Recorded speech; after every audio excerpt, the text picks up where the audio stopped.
Cumprindo a boa tradição, a primeira proposta do Botafogo foi rejeitada pelo Shakhtar Donetsk pelo Marlon Gomes. Patrick de Paula saiu de campo dizendo que tá tudo em dia no Botafogo.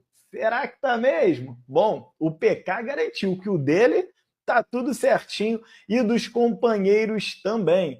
Botafogo comprou o Cauã Lindes, que é um jogador que se tem muita expectativa, um jovem atleta, e a gente vai se aprofundar sobre isso. Vamos falar de Jair e Tiquinho Soares. Tiquinho Soares já está falando em nome do Santos. Tem muita coisa para a gente poder falar. Se você não me conhece, meu nome é Manuel Thiago, eu estou aqui todos os dias trazendo 3 conteúdos para vocês. Esse é o segundo do dia e já somos mais de 140 mil apaixonados pelo Fogão aqui no canal do Manel. Portanto, venha fazer parte dessa família e se inscreva no canal. Bem como deixa o seu like para me ajudar a doutrinar esse algoritmo a distribuir o conteúdo do canal do Manel para cada vez mais irmãos de camisa botafoguense. Vamos embora compartilhar minha tela aqui com vocês. Vamos começar falando então dessa proposta de 10 milhões de euros pelo Marlon Gomes. Cara, na boa, assim, é uma notícia que eu acho que ela é requentada, tá? Eu não queria trazer essa notícia aqui, mas o GE publicou, agora tá em tudo quanto é que é lugar e tal. Eu vou repetir para vocês o que eu já falei sobre o Marlon Gomes. Marlon Gomes não virá para o Botafogo por menos de 15 milhões de euros. Nenhum desses jogadores que o Botafogo está tentando virá por menos de 15 milhões de euros. Bitelo, só acredito na casa dos 20. Marlon Gomes, só acredito na casa dos 15. Ou o Botafogo resolve acordar para a janela de verdade e coloca dinheiro na mesa, dinheiro grande, dinheiro de verdade, ou não vai.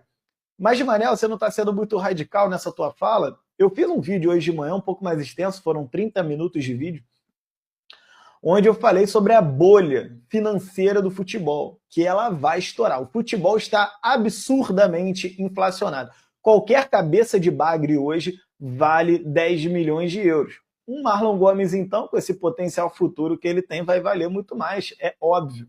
Você ainda por cima tem, por exemplo, no Cruzeiro, aproveitando que eu tô azul, vestido de Porto, né?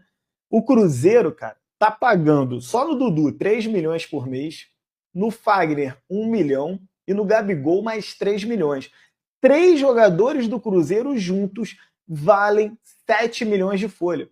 Você se lembra que o Botafogo pré-SAF fazia campeonato brasileiro com 5 milhões de folha? Quanto é que tu acha que não foi a folha do Vitória, do Juventude, do Criciúma? Só em 3 jogadores o Cruzeiro está gastando 7 milhões de folha. É um absurdo. Está completamente inflacionado. E isso está se refletindo nessas propostas agora, no mercado. Quer dizer, o Shakhtar olha para o Brasil, ele já não olha o Botafogo como um pobre coitado, ele olha como o clube do John Textor, né, meu amigo? Vai passar-lhe a faca. Você não tenha dúvida em relação a isso. Então não acredito, tá? Não acredito por menos de 15 milhões. Caso aconteça, para mim será uma surpresa. Vamos falar aqui do Cauã Lindes. Olha que bacana aqui, ó. Assina com o Botafogo. Contrato de 5 anos até 2030. E a sua multa rescisória ficou na casa dos 125 milhões de reais. Tá aí o Cauã Lindes. Não teve uma estreia muito boa no profissional do Botafogo, embora o jogo não tenha sido do profissional do Botafogo. Foi um jogo ali com um mistão de sub-20, sub-23, com alguns jogadores com alguma idade um pouco maior, como, por exemplo, o Patrick de Paula, que volta de lesão. Tá, então, a nova camisa do Botafogo, com a Vebete, o doizinho, tão polêmico doizinho na camisa do Botafogo.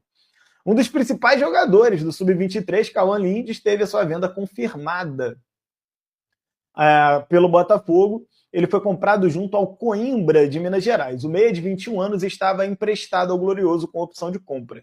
Segundo o site do GE, o Botafogo pagou 1 milhão por 80% de seus direitos econômicos e assinou o contrato do jogador até 2030. Cauã Lindes começou no banco e entrou no segundo tempo da derrota do Botafogo por 2-1 para o Maricá. Manel, não te vi falar ainda sobre Botafogo e Maricá. Cara, basicamente é o seguinte: o que a gente vai falar sobre Botafogo e Maricá? É um time sub-20, com alguns jogadores de sub-23 e o Patrick de Paula. Sabe? Não tem o que falar. A gente pode vir aqui falar que o Raul falhou no gol. A gente pode falar aqui que o Carlos Alberto, né, porra, não jogou nada. Cara, Eu, sinceramente, primeiro jogo da temporada, não tô afim, cara. Não tô afim de entrar nessa, de ficar, porra, fazendo sangria desatada em relação a um jogo que, na minha opinião, não vale nada. Não vale porra nenhuma. Beleza? Então, eu preferi seguir essa linha. Uma pena que tenha perdido, mas eu tenho esperança que esse time vai conseguir pelo menos aí revelar um ou dois jovens para a temporada e recuperar alguns jogadores. Por exemplo, vamos falar de Patrick de Paula? Cara, eu fiquei feliz demais com a partida do Patrick de Paula. Ah, Manel, você tá passando pano, você tá de brincadeira comigo. Patrick de Paula não jogou nada. Meu amigo, eu vi o Patrick de Paula errar muitas coisas nesse jogo que quem conhece minimamente o Patrick de Paula sabe que ele não erraria. Teve bola que parecia que ele estava chutando futebol americano, isolando, porra, meu irmão. Absurdo. Mas assim, na prática, é um cara que está muito tempo longe dos gramados por conta da lesão. Só de conseguir ver o Patrick de Paula correndo, dando pique, disputando sem medo, confiando que fisicamente ele pode trombar, fisicamente ele pode dar um pique, chegar numa linha de fundo, qualquer coisa do tipo, chutando de fora da área, experimentando, cara, isso já vale demais. Foram 9 jogos pelo Criciúma, apenas 3 como titular, não teve muitas oportunidades por lá, porque ele ainda está voltando. O papel do Campeonato Carioca, na minha visão, é recuperar atletas como o Patrick de Paula. Botafogo tem que contratar um volante? Na minha opinião, tem, cara. Na minha opinião, tem. Não quero que o Patrick de Paula seja esse cara para o lugar do Tietê, sinceramente. Assim, não é que eu não quero, né? Na verdade, eu não acredito que num primeiro momento ele vai ter um futebol de alto nível para poder entregar. Eu acho que a gente, ao longo de 2025, vai recuperá-lo em etapas. Em etapas. Até que ele se prove jogador de alto nível, coisa que ele nunca se provou dentro do Botafogo.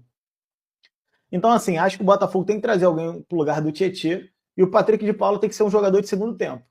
Beleza? Aí vai ter o Marlon. Eu acho que eles não vão trazer o volante, minha opinião. É o que eu acho que vai acontecer, não vão trazer.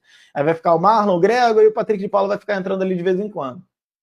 Quando eles perceberem, ao final do primeiro semestre, que o nível está caindo demais quando ele entra, tomara que não aconteça, mas se a diretoria assim perceber, aí vão contratar outro volante. Eu acho que tinha que contratar desde já, mas é a opção da torcida, da torcida não, né? É a opção aí da diretoria do Botafogo. Eu torço demais para ele poder dar a volta por cima e mesmo que venha outro volante, que ele consiga ganhar no campo e bola a sua vaga. Boa sorte, PK. Patrick de Paula respondeu sobre pagamentos. Está tudo em dia para mim e para todo mundo. Vocês têm que saber que o Botafogo é atual campeão. Cara, eu acho que o PK aqui ele se perdeu um pouquinho nas palavras, né? Que existe um problema de pagamento, existe. A própria nota oficial do Botafogo, ela reconhece isso. O Botafogo diz que recebeu lá no dia 27, os funcionários do departamento financeiro do administrativo estavam de férias, de recesso, e que por conta disso atrasou um pouco o pagamento. Então, não adianta o PK falar que está tudo em dia. Tudo em dia não está.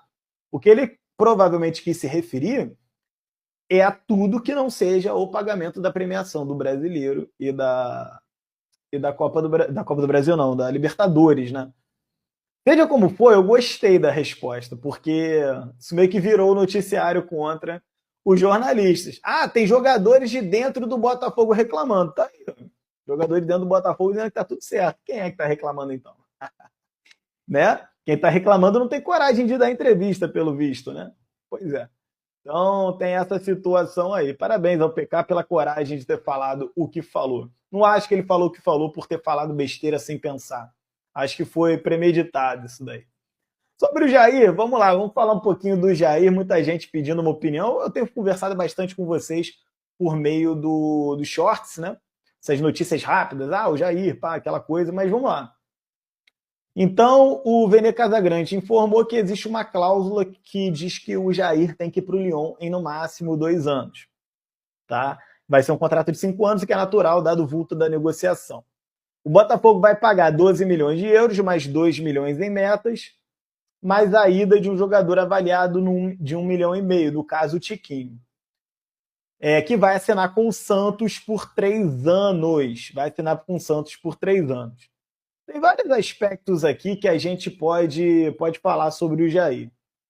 Primeiro ponto, muito se tentou, né, levarem mais jogadores Danilo Barbosa, o próprio zagueiro, né, o Walter, a Joana de Assis, quando deu aquela barrigada dizendo que estava fechado, né, ela cravou que o zagueiro iria, que o Danilo Barbosa iria, enfim, não aconteceu nada disso.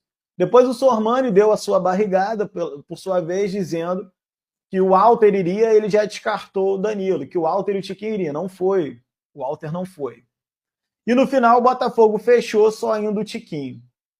Se você for pegar o valor total dessa negociação, são 14 milhões, mais 1,5, dão 15 milhões e meio de euros, que vezes 6,4, né, que está aí o euro, dá cerca de 100 milhões de reais. Dá 99 e uns quebrados.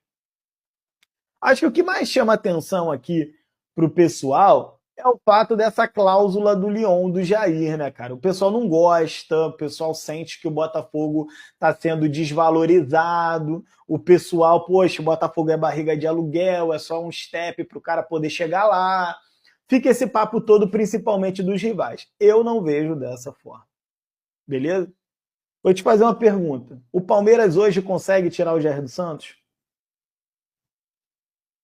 O Flamengo hoje consegue tirar o Jair dos Santos? O Cruzeiro hoje consegue tirar o Jair dos Santos? Nenhum clube consegue tirar o Jair dos Santos. Te digo mais, o River Plate consegue, o Boca consegue, nenhum clube consegue. Só tira do Santos times europeus.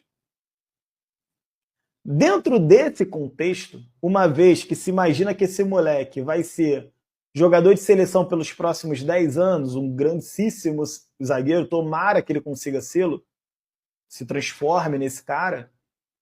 Gente, vai ficar 2 anos aqui, tá ótimo.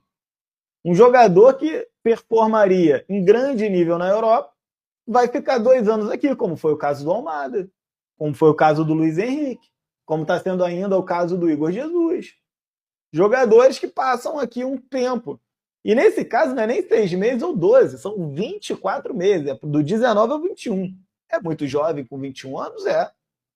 Mas, para mim, não tem problema nenhum. De novo, se o Flamengo falasse, eu quero o Jair, topo pagar 100 milhões, o Jair não ia.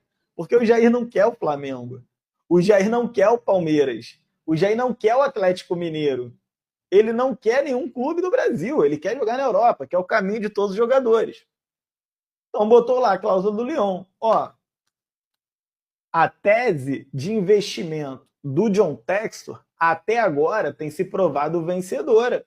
Veio o Almada nesse esquema. O Almada também não queria vir para a América do Sul. Veio e saiu super campeão. O Luiz Henrique já estava na Europa, ele queria ficar por lá. O empresário dele foi muito claro em relação a isso. E agora ele está pedindo para poder ir para a Europa. Ele quer, cara, o Luiz Henrique quer aquilo lá. O Luiz Henrique não veio, não honrou a camisa, não se tornou num ídolo, assim como o Almada também se tornou num ídolo, representante de uma conquista, de tirar a gente da fila de Campeonato Brasileiro, de uma conquista inédita de Copa Libertadores da América. O que impede o Jair de cumprir o mesmo caminho? De vir aqui, ganhar título e se tornar um ídolo e ir embora valorizado. Ah, mas eu queria que ele ficasse aqui 10 anos. Cara, pelo amor de Deus, deixa isso inocente. Daqui a 2 anos vai contratar mais 3 já aí, tá tudo certo. Entendeu? Então, assim, eu entendo o apego da torcida, mas, para mim, sinceramente, eu quero título, irmão. De saída do Botafogo, Tiquinho Soares celebra a oportunidade no Santos, feliz de assinar com esse gigante brasileiro, sonho de todo jogador pisar onde o rei pisou. Cara, eu desejo ao Tiquinho Soares toda sorte do mundo nessa jornada no Santos. Cara, vai ser difícil, né? Porra, provavelmente vai ter uma lei do ex aí pelo caminho, porque o Tiquinho é um grande jogador, vai enfrentar o Botafogo e provavelmente vai deixar o dele. Não acho que a saída do Tiquinho tenha sido bacana como deveria, mas foi a opção que o Botafogo fez. O Botafogo abriu espaço de 1 milhão na folha. O Botafogo tirou do seu elenco um cara de 33 para 34 anos, um cara que tecnicamente já não estava performando tão bem na última temporada. E o Botafogo, com isso, abre espaço para trazer um jogador de outro perfil, mais jovem, em ascensão na carreira, que tenha fome de títulos. Não que o Tiquinho não tenha, mas o Tiquinho veio para o Brasil num projeto muito claro. Ele queria ser reconhecido pelo torcedor brasileiro, coisa que ele não era. O Tiquinho foi artilheiro do Porto durante muitos anos. Ganhou tudo em Portugal. Ele é ídolo lá. mas ninguém no Brasil conhecia o Tiquinho. E com a camisa do Botafogo, ele foi cogitado em seleção brasileira, ele foi campeão brasileiro, ele foi campeão da Libertadores. O projeto Tiquinho Soares é bem sucedido. Agora ele vai lá para o Santos tentar a sorte dele, seguir o caminho dele. Não tem problema nenhum. A mim só ficam os agradecimentos. Sou muito fã do Tiquinho, não só como jogador, mas como ser humano também. Você que me acompanhou até aqui, muito obrigado pelo seu carinho, pela sua audiência. Compartilhe este vídeo no seu grupo de WhatsApp favorito. Um bom domingo a todos. Eu volto mais tarde com mais informações.